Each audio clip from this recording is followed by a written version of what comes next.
Hello, Odd Job Doer here, and on today's video here we got another cookbook review, and this cookbook is kind of interesting. I picked up, at a book sale, used of course. It's an older book, and I'll just reveal it here. Pulling back the curtain. Of course, you can already tell by the title. Is a Round the World Cookbook by Ida Bailey Allen. And yeah, this is the type of cookbook I like. I like, even though it's kind of weird, is it round? Okay, or it's round. Usually they interchange round the world with around the world, but that's beside the point. And so, to talk about Ida Bailey Allen, from what it sounds like, she was quite the Martha Stewart before Martha Stewart was Martha Stewart, and it even goes back way before any other most of the female chefs out there. She was, let's see, apparently born around 1885 and passed away around 1973. She was known as the nation's homemaker. So, that's kind of like where a Martha Stewart thing comes in, or maybe like a little bit of a Julia Childs, perhaps. But then they talk about that she basically was a cookbook author and has done a bunch of cookbooks, like probably over 50. And what else can we say about her? All the stuff's on the internet, anyways. But yeah, but she was a food editor of the Sunday New York American, and she was doing daytime radio host shows. She even did, I think she was the first female on TV, and so she really got out there and made her cookbook hustling worthwhile. And with all that said, this particular cookbook, like I said, I found, and it's interesting because I per se like two things. I like older cookbooks, which this one here definitely qualifies. This is coming in about, what do we got here? 1934. It's not going to show this, but copyright 1934. And this one here actually lists as the second printing of December of 1934. The first printing being on October. Being such an old book, there's still quite available. It's not really rare. You can get them online, under $10 a lot of times. Good conditions. Like this one here is fairly good. The only thing I think about it is that they, the pages have, a little bit of a dry feel to it. So, the Round the World Cookbook, Ida Bailey Allen. Now this comes the part I don't like. Kind of, well, published by the Best Foods Incorporated, makers of Nucoa, the double-purpose food. Now, Nucoa, I was like, oh. And of course, I didn't read this before I bought the book, but Nucoa is like in every recipe, they'll have something in here, like sauteed corn. You got tablespoons of Nucoa, then corn kernels, some sugar, some salt and pepper. Pretty simple. I guess that could be from America. Who knows? Here we got Italian eggplant. Now, is that really an Italian recipe?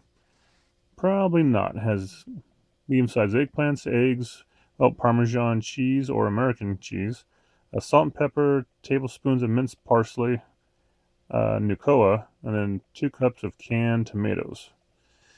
So, really, if you really get down into this book, I know in the beginning here, they talk about, what do we get here? They talk about an introduction of the adventures on the high seas of cookery. Now, when you read through this, it almost feels like you're actually on a boat going around the world and, talking to people and collecting recipes. But I really don't think that's what happened here. But they do get into the talk of the Nucoa. And we talk about it's a rich shortening for cakes and pies, breads and pastries, a delicious seasoning for vegetables, a base for sweet and savory sauces, soups, and gravies, and a base for candies and icings, a medium for all pan and simplified French frying. So that makes it sound like it's like a good for all. Now the part that gets me a little worried is over here.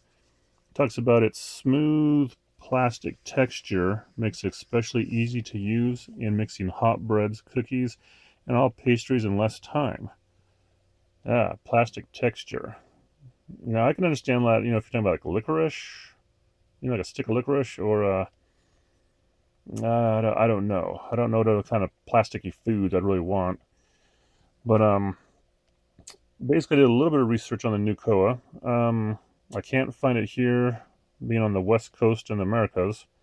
Uh, so I don't know if it's like an East Coast thing, or if it's something that, even though they talk about it in here being okay with the Food and Drug Administration, um, I don't know if they still actually produce this stuff. I think I did see it. You can get online somewhere. But the thing about it, I believe it's basically like a margarine, a common day margarine. But this particular one has soybean oil as its backing for the margarine. And I think one other ingredient in there. And some people say that it still has trans fats in it. So definitely something that's not going to be available, hard to find, probably. Now, in the case of this particular cookbook, I would assume that most of the recipes you could substitute with margarine or even butter, unless butter's not your friend. But, butter I could make. I could take me a little container, like a little thing of cream, and put in a little Tupperware container, put a little bit of a pinch of salt in there, and just shake it like so. And after a while, you'll start getting, butter forming. And maybe Wednesdays I'll do a video on that. So butter, is at least pretty natural. This stuff here, I don't know. Sounds like it needs some processing to make it. And anyhow, to go back to the book here, they talk about soups, toasts, frying eggs, quick breads, cheese dishes, and other savories, yeast breads, sandwiches, vegetables, seafood, savory sauces, meat, chicken dinners, desserts and sweet sauces, icebox cakes, normal cakes, cake icings, cookies, pies, tarts, and candies. Speaking of, well, I think I'm frosting, buttercream frosting. I don't know if I'd like a Nucoa cream frosting, but and then I guess that page is thick, or that's it. I do like how it talks on the front here. It talks about how many the recipes serve. For every recipe in here, they're talking about usually serve 6. Now that's probably 6 people from 1935s. I don't know. Some people like to eat a little bit more since then. Maybe they ate heartier back then. Who knows? They talk about how to measure out the Nucoa. Let's see here, the colors of it. And now let's move on to the recipe. So French onion soup. All right. It has Nucoa in it. Sliced onions, sugars, quarts of soup stock, salt, pepper, rounds of toast, spread with the Nucoa, grated Parmesan cheese. Now, it does say that Nucoa does melt, but since I have none and I don't have the research on it, I don't know what temperature it would melt at. But some of the things I'm kind of thinking about in this book here, too, is for the recipes. Is like here we got in the eggs section, we got $1. We got here Chinese scrambled eggs. Now, if anyone out there who's been in China or is Chinese would like to comment on that, leave me a message below to tell me if indeed the Chinese do have scrambled eggs. I mean, this recipe is 5 eggs. So let's see, minced cooked chicken, pork or ham, peeled mushrooms. Then a teaspoon soy sauce or kitchen bouquet, salt, meat stock or milk, and once again, 1/2 tablespoons of Nucoa. So you beat the eggs, add the other ingredients except for Nucoa, melt the Nucoa in a heated pan, pour in the eggs mixture and scramble as usual, scraping up the mixture as fast as it coagulates. Yes, coagulates. Look that up in the dictionary if you don't know. And so okay, they got soy sauce in there and mushroom peeled. I mean, it didn't say shiitake or no certain other time, so maybe white button, whatever. But then again, America has mushrooms in their eggs too. And so to call that Chinese scrambled eggs, why? Just because of soy sauce? All right, moving on. So here's another recipe here. Danish apples, Apfelskiffer, Danish appelskaffers. So first word is Danish, and then Apfelskiver, Skiver, Apfelskiver. Anyways, so flour, baking soda, salt, 3 eggs, 1 cup milk, and melted Nucoa. And actually, I make here you sift the dry ingredients, beat the egg yolks, and add the salt. Add the milk. Stir into flour mixture. Add the Nucoa and egg whites. Whip stiff. Whip those egg whites stiff. Transfer to a hot apple pan. Rub with Nucoa, or use tiny round muffin pans. Bake about 20 minutes in a hot oven. Now, are these those pancakes? The little round balled pancakes they make? Like different places, Solvang has them a lot. If it's the case, then yeah, there's other recipes out there for it, of course.